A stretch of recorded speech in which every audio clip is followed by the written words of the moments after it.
ओम शन शनिश्चराय नमः। आप सोच रहे होंगे कि आज मैंने इस मंत्र से मेरे वीडियो की शुरुआत क्यों की है। शनि की जो राशि परिवर्तन, मकर राशि में जो शनि का प्रवेश है, उससे हमारे देश में बहुत लंबे टाइम से जो समस्याएं चल रही थी, जो दौर ऐसे हम गुजर रहे थे कि जमीनों के अंदर मंदी का दौर चल रहा था, पेट्रोल के भाव लगातार बढ़ रहे थे, आर्थिक तंगी का सामना हम सभी कर रहे थे, हमारा देश कर रहा था। उन सभी से अब हमें मुक्ति मिलेगी। शनि देव के प्रभाव से हमारे देश में उन्नति होगी, कृषि संसाधन बढ़ेंगे, कृषि का उत्पादन बढ़ेगा, लोहे से संबंधित व्यापार में हम अग्रणी भूमिका निभाएंगे। देश में जैसे कि अभी बहुत बड़े बड़े अमेंडमेंट हुए हैं, 370 धारा का खत्म होना और राम मंदिर जैसे मुद्दे का सॉल्व होना, ये संकेत दे रहा है कि आने वाले समय में हमारा देश नई ऊंचाइयों को छुएगा। हम प्रगति करते हुए दिखाई देंगे और विश्व की नंबर 1 शक्ति बनने से अब हमें कोई भी नहीं रोक सकता है। और उसमें शनि देव का अपना एक अग्रणी योगदान अब रहने वाला है। 24 जनवरी के बाद में हमारे देश में जो तेल के लगातार पेट्रोल के जो भाव बढ़ रहे हैं, उसमें कमी आएगी, कृषि उत्पादनों में जैसा कि मैंने बोला वृद्धि होगी। हमारे देश में कई तरह के नए नए रोजगार उत्पन्न होंगे, जिससे हमारी जो इकोनॉमी, जो अभी हम आर्थिक समस्याओं से जूझ रहे हैं, इकोनॉमी से हम जूझ रहे हैं, वो खत्म हो जाएगी, हम आगे की ओर बढ़ेंगे। ये शनि के राशि परिवर्तन का प्रभाव हमारे देश पर रहेगा। शनि देव की महादशा यानी जब 7.5 लगती है तो उसमें व्यक्ति को कई प्रकार की समस्याओं का भी सामना करना पड़ता है और कई बार कुंडली के अंदर यदि हमने अच्छे कर्म किए हैं तो हमें उस 7.5 के अंदर शनि देव हमारे वारे न्यारे कर देते हैं, हमें बहुत ही ऊंचाइयों पर, उन्नति पर वे पहुंचा देते हैं। इसी प्रकार ढैया में भी शनि देव, जब शनि की ढैया किसी व्यक्ति को लगती है तो वो एक तरह से एक ट्रेलर, जब हम पिक्चर देख रहे होते हैं तो उस पिक्चर के ट्रेलर की तरह ये होता है कि शनि की 7.5 हमें कैसी जाएगी। तो शनि की ढैया में वो व्यक्ति पर जिस प्रकार से प्रभाव डालेंगे, उसी प्रकार उस व्यक्ति को शनि की 7.5 भी जाएगी। इसका पूर्व अनुमान उस व्यक्ति को हो जाना चाहिए और होता भी है। 24 जनवरी को शुक्रवार के दिन शनि का धनु राशि से मकर राशि में परिवर्तन हो रहा है, यानी शनिदेव धनु राशि से मकर राशि में प्रवेश कर रहे हैं। शुक्रवार के दिन उत्तराषाढ़ा नक्षत्र के अंदर वे धनु से मकर राशि में प्रवेश करेंगे। वैसे 1 जनवरी 2020 से 2 फरवरी 2020 तक शनिदेव अस्त रहेंगे। उसी के साथ ही 11 मई 2020 से 29 सितंबर 2020 तक, यानी 142 दिन तक शनि वक्री होकर नेक्स्ट ईयर विराजित होने वाले हैं। अब हम सबसे सीधे आ जाते हैं कि मेष राशि वालों पर शनि देव के इस राशि परिवर्तन का क्या इफेक्ट पड़ेगा, यानी क्या प्रभाव मेष राशि वालों पर इस आने वाले वर्ष में शनि का इस राशि परिवर्तन का पड़ने वाला है। आपकी राशि के लिए शनि देव कर्म भाव और लाभ भाव के स्वामी हैं, जो कि 24 जनवरी 2020 को आपके भाग्य स्थान से कर्म स्थान में प्रवेश करेंगे और वहां स्वग्रही होकर बैठेंगे, जहां पहले से ही सूर्य, बुध और चंद्र विराजमान हैं, उनके साथ वो युति करेंगे। अब आपके शनि देव के आपकी कर्म भाव में प्रवेश के बाद में आपकी पर्सनैलिटी में निखार आएगा, आपके जीवन में सामाजिक मान प्रतिष्ठा में वृद्धि होगी, लोगों से आपके तालमेल में वृद्धि होगी, यानी लोगों पर आपका प्रभाव बढ़ेगा। आप अपनी एक पर्सनैलिटी लेकर समाज में उभरेंगे और लोग आपकी बातों को मानेंगे। आपके पैतृक संपत्ति संबंधी यदि कोई विवाद है तो वो विवाद सॉल्व हो जाएगा। और पैतृक संपत्ति संबंधी यदि आपने अभी तक कुछ सोचा नहीं है या आप कुछ सोच रहे हैं कि पैतृक संपत्ति लेने का या पैतृक संपत्ति में हिस्सेदारी का, तो उस समय आपके दिमाग में ये चीज आएगी और आपके फेवर में आप पैतृक संपत्ति से संबंधित कोई भी कार्य को करेंगे। आपके पराक्रम में शनिदेव वृद्धि करेंगे, आपके यश कीर्ति में वृद्धि होगी, जैसा कि मैंने बताया कि मान सम्मान और प्रतिष्ठा में वृद्धि होगी। परंतु शनि की दृष्टियां, जो कि तीसरी दृष्टि 12वें भाव पर, 7वीं दृष्टि सुख स्थान पर यानी चौथे भाव पर और 10वीं दृष्टि 7म स्थान पर यानी दाम्पत्य भाव पर पड़ रही है, वो आपके लिए ठीक नहीं रहेगी। देखिए, आपको उसके पीछे एक छोटी सी कहानी बताती हूँ कि जब शनि देव का जन्म हुआ तब उनके पिता पर उनकी दृष्टि पड़ी। सूर्यदेव उनके पिता हैं, तो सूर्यदेव पर जब उनकी दृष्टि पड़ी तो सूर्यदेव को कुष्ठ रोग हो गया। उनके जो सारथी थे अरुण, वे पंगु हो गए और उनके जो घोड़े थे वे अंधे हो गए। तो आप उससे समझ सकते हैं कि शनिदेव की दृष्टियां कितनी विनाशकारी होती है। शनिदेव जहां बैठते हैं उस घर को बढ़ाते हैं, उस घर की उन्नति करते हैं, क्योंकि कोई भी मनुष्य हो, आप यदि अपने घर में बैठेंगे तो आप अपने घर का नुकसान तो नहीं करेंगे। उसी प्रकार कोई भी ग्रह वो यदि अपने घर में बैठता है तो वो अपने घर का नुकसान या अहित नहीं करता है। तो शनिदेव जहां बैठेंगे उसको बढ़ाते हैं और शनिदेव की दृष्टियां बहुत ही विनाशकारी होती है। तो चतुर्थ भाव पर शनिदेव की 7म दृष्टि पड़ने से आपके सुखों में कुछ कमी आपको महसूस होगी। 24 जनवरी के बाद में आपके भूमि, भवन, वाहन जैसे सुखों में कमी आएगी। यदि आप कोई मकान का सौदा करना चाहते हैं, यदि आप मकान की बिक्री करना चाहते हैं, आप कोई कंस्ट्रक्शन लाइन से जुड़े हुए हैं, तो इस समय आपको संभल कर रहना चाहिए, क्योंकि शनिदेव के इस राशि परिवर्तन के कारण शनिदेव की दृष्टि इस भाव पर पड़ रही है, उस वजह से आपके कार्य अटकेंगे। भूमि संबंधी यदि आप कोई व्यवसाय कर रहे हैं तो रुक रुक कर आपके कार्य होंगे और आपके कार्यों में कुछ अटकाव आपको महसूस होगा। वहीं यदि इस समय आप कोई लग्जरियस वाहन खरीदना चाहते हैं तो उसकी खरीदारी नहीं करें।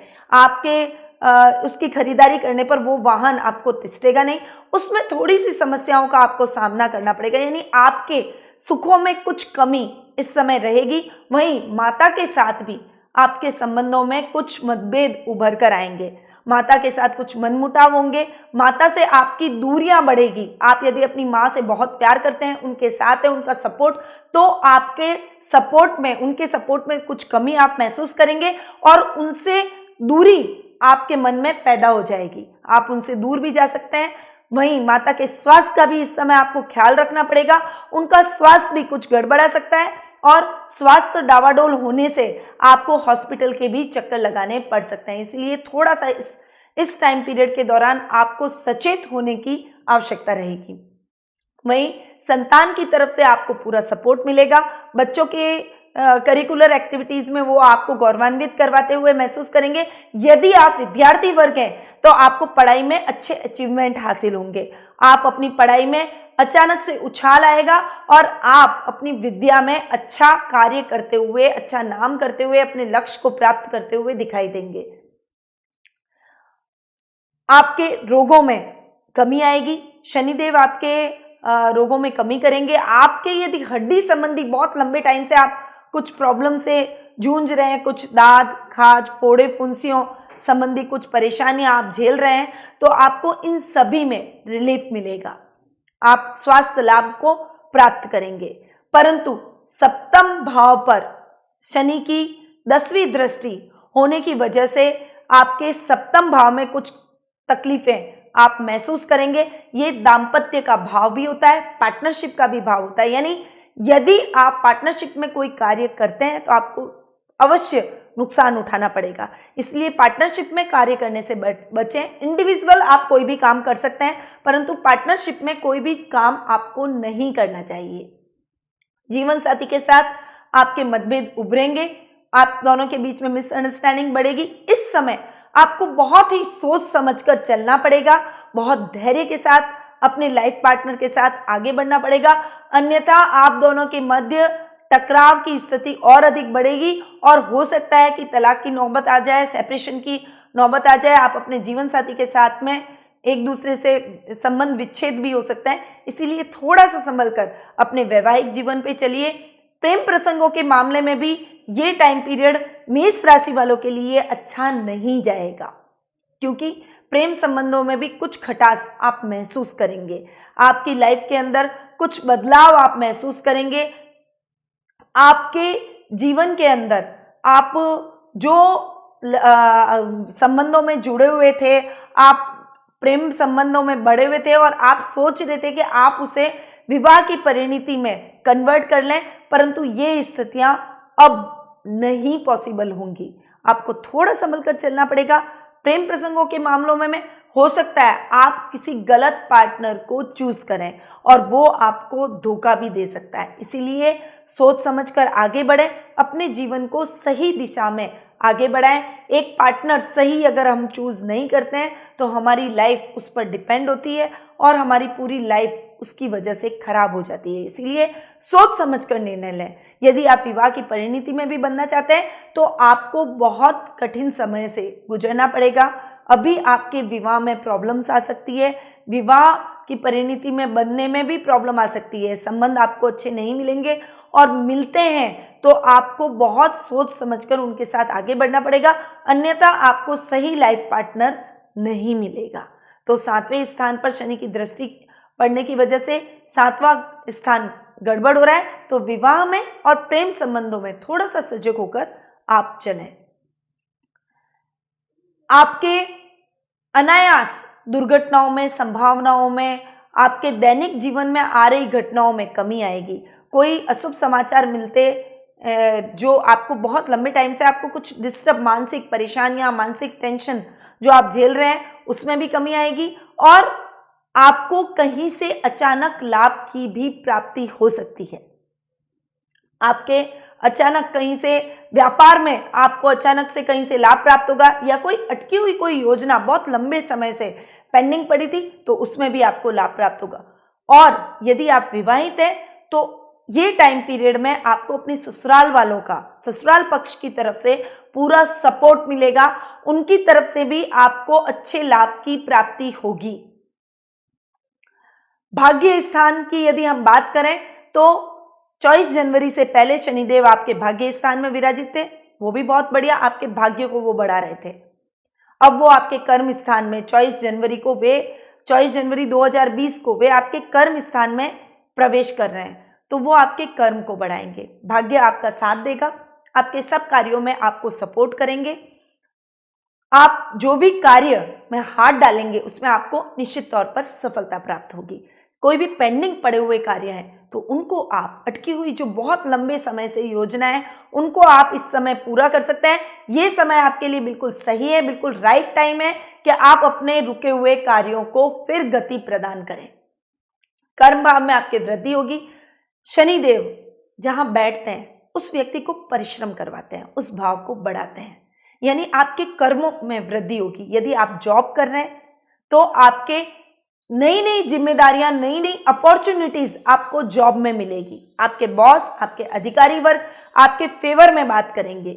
आपको और अधिक ऊंचाइयों तक शनिदेव ले जाएंगे। आपके साथ बहुत अच्छे व्यवहार होंगे। आप अचानक से प्रमोशन प्राप्त भी कर सकते हैं और यदि आप व्यापार कर रहे हैं तो आपको अचानक से लाभ मिलेगा। व्यापार में आप नई नई योजनाओं का क्रियान्वयन करेंगे। ये टाइम पीरियड के दौरान जब शनि मकर राशि में 2.5 साल तक रहेंगे, तब तक आपके लाइफ के अंदर ये टाइम पीरियड बहुत बढ़िया कर्म के हिसाब से आने वाला है। आप अपने व्यापार का विस्तार करेंगे, उसे फैलाएंगे और आप एक अच्छे पॉइंट को, आप जो बहुत जिंदगी के अंदर सोच रहे थे कि मैं मेरे व्यापार को दुगनी ऊंचाइयों तक पहुंचाऊं या उन्नति करूं, वो उन्नति भरा समय अब आपका आ गया है। आपको कहीं पर भी घबराने की जरूरत नहीं है। आप कॉन्फिडेंटली अपने कार्य क्षेत्र में आगे बढ़े। आप जो भी कार्य हाथ में लेंगे उसमें आपको निश्चित तौर पर सफलता मिलेगी। विशेषकर जो तेल से संबंधित कोई कार्य करते हैं, खनिज संपदा से संबंधित कोई कार्य करते हैं, लोहे से संबंधित कोई व्यापार कर रहे हैं, आप कोई माइनिंग डिपार्टमेंट से रिलेटेड कोई उस डिपार्टमेंट में जॉब कर रहे हैं, तो यदि इन चीजों से संबंधित आप कोई भी कार्य करेंगे, यदि आप किसान हैं और किसानी का भी, भूमि से संबंधित, फसलों से संबंधित आप कोई कार्य कर रहे हैं, एग्रीकल्चर से संबंधित आप कोई कार्य कर रहे हैं, भूमि के खरीद बेच से अधिक संबंधित आप कोई कार्य कर रहे हैं, तो आपको उसमें निश्चित तौर पर अच्छे लाभ की प्राप्ति होगी। ये कार्य, ये व्यवसाय आपको नई ऊंचाइयों पर ले जाएंगे, नई प्रगति दिलवाएंगे और एकदम से आप अपनी लाइफ में अप होते हुए दिखाई देंगे। लाभ भाव के भी स्वामी शनिदेव ही हैं और आपके लाभ में वो वृद्धि करेंगे। देखिए, कर्म भाव में यदि वृद्धि होती है तो आप निश्चित तौर पर आपके लाभ में भी वृद्धि होती है, तो आपकी फाइनेंशियल कंडीशन इतनी अच्छी हो जाएगी कि आपको पीछे मुड़ के नहीं देखना पड़ेगा। आप अचानक से फाइनेंशियली बहुत ही सिक्योर और अपने आप को स्टेबल महसूस करेंगे। आप जो एक लेवल अपनी लाइफ में पाना चाहते थे कि मैं उस लेवल तक पहुंचूं, लग्जरी पाना चाहते थे, सुख सुविधाओं से युक्त होना चाहते थे, तो वो टाइम अभी आ गया है। देखिए, लाभ की स्थितियां तो बहुत अच्छी बनती है, परंतु मैं हमेशा ये कहती हूं कि व्यक्ति के कर्म ही उसको आगे ले जाते हैं। अब आप उन लाभ की स्थितियों का किस प्रकार से निवेश करते हैं, किस प्रकार से उन लाभ की परिस्थितियों को, अपने पैसे को इन्वेस्ट करते हैं, किस प्रकार से आप उसको आगे ले जाते हैं, उस पर सभी चीजें डिपेंड करती है। शेयर मार्केट में यदि आप निवेश करते हैं, लॉटरी में यदि आप निवेश करते हैं, तो आपको निश्चित तौर पर अच्छे लाभ की प्राप्ति होगी, परंतु अनर्गल खर्चों से आपको बचना पड़ेगा, क्योंकि शनि की तीसरी दृष्टि 12वें भाव पर आ रही है। 12वें भाव पर शनि की तीसरी दृष्टि होना आपके खर्चों में बढ़ोतरी करती है। यदि आपने अनर्गल खर्च अपने नहीं कम किए, यदि आपने सोच समझकर खर्च नहीं किए, क्योंकि शनि आपको खर्च करवाएगा ही, शनि की दृष्टि पड़ रही है तो वो अनर्गल खर्च करवाएगी ही, परंतु इस समय आपको बैलेंस माइंड होकर चलना है। जितनी जरूरत हो उतना खर्च करें, अन्यथा आपको नुकसान उठाना पड़ेगा। जितना लाभ आपने कमाया है उससे ज्यादा आपको खर्चे की स्थितियां देखनी पड़ेगी, उन खर्चों से आपको गुजरना पड़ेगा। और आपकी फाइनेंशियल कंडीशन, जो कि मैंने आपको बोला कि लाभ भाव में शनि, लाभ भाव के स्वामी शनि है, आपकी फाइनेंशियल कंडीशन को इंप्रूव करेंगे, परंतु यदि आप खर्चों में बढ़ोतरी कर देंगे तो वो फाइनेंशियल कंडीशन डावाडोल हो जाएगी। यानी आपकी सुखों में वृद्धि के चक्कर के अंदर आप अपने लाभ की स्थितियों को कम कर देंगे और आमदनी अठन्नी और खर्चा रुपया वाली स्थितियां आपके जीवन में पैदा हो जाएगी। तो ऐसा न करें, फिजूल खर्ची से बचें, अपने परिवार वालों को भी फिजूल खर्ची करने से रोकें। देखिए, थोड़ी तो ये स्थितियां रहेगी, आप कितनी भी कोशिश कर लें संयमित होकर चलने की, परंतु शनि खर्च करवाएगा, परंतु फिर भी आपको सोच समझकर आगे बढ़ना पड़ेगा। यदि आप चाहते हैं कि आपके ये जो खर्च की स्थिति है वो कम हो, आपके जो सुख स्थान में कमी आ रही है, प्रॉपर्टी से संबंधित जो आप बेच या खरीद कर रहे हैं उसमें दिक्कतें आ रही है, आपके दाम्पत्य भाव में विशेष तौर पर आपके जीवन साथी से आपके संबंधों में कुछ कमी आ रही है, कुछ मनमुटाव हो रहा है, तो आपको कुछ उपाय तो करने ही पड़ेंगे। तो मैं आपके लिए बहुत ही अचूक उपाय लेकर आई हूं। आपको श्री यंत्र अपने पूजा कक्ष में स्थापित करना पड़ेगा और गौरी शंकर रुद्राक्ष को यदि आप अपने गले में धारण करते हैं तो निश्चित तौर पर आपके दाम्पत्य जीवन में जो मिसअंडरस्टैंडिंग बढ़ने वाली है या बहुत लंबे टाइम से चल रही है उसमें कमी आएगी, क्योंकि गौरी शंकर रुद्राक्ष शिव और पार्वती का प्रतिनिधित्व करते हैं। तो दाम्पत्य जीवन के हिसाब से या आपके प्रेम संबंधों के हिसाब से ये बहुत ही महत्वपूर्ण भूमिका निभा सकता है, क्योंकि 1-2 दिन तो शनिदेव रहने वाले नहीं है। 2.5 साल का पीरियड बहुत ही लंबा होता है और इस टाइम पीरियड के दौरान यदि दाम्पत्य जीवन में कोई खटास हो तो वो व्यक्ति कहीं किसी भी तरफ कॉन्सेंट्रेट नहीं कर पाता है, किसी भी क्षेत्र में आगे नहीं बढ़ पाता है, क्योंकि फैमिली डिस्टर्ब होगी तो वो आगे क्या सोच पाएगा। तो इस वजह से आपको गौरी शंकर रुद्राक्ष को भी अपने गले में धारण करना चाहिए। और जो आपके सुख स्थान में कमी आ रही है, आपके खर्चों में बढ़ोतरी हो रही है, इस वजह से आपको अपने पूजा कक्ष में श्री यंत्र को स्थापित करना चाहिए। श्री यंत्र को आप स्थापित करें और रोज पंचामृत से उस पर अभिषेक करेंगे तो आपके जीवन में आ रही किसी भी प्रकार की फाइनेंशियल जो प्रॉब्लम है वो दूर हो जाएगी और शनिदेव का नकारात्मक प्रभाव, उनकी दृष्टि का जो नकारात्मक प्रभाव आपके जीवन पर नहीं पड़ेगा और सारी समस्याएं आपके जीवन की सॉल्व हो जाएगी। तो ये था मेष राशि वालों के लिए शनि के राशि परिवर्तन का प्रभाव जो कि मैंने अभी बताया, आगे और भी मैं सभी 12 राशियों का अलग अलग इफेक्ट लेकर आऊंगी कि उनकी राशि पर क्या इफेक्ट शनिदेव के राशि परिवर्तन का पड़ेगा। तो मेरे द्वारा बताए गए इन उपायों को जरूर अपनाएं, अपने जीवन में स्वस्थ रहें, व्यस्त रहें और मस्त रहें। जय श्री कृष्ण।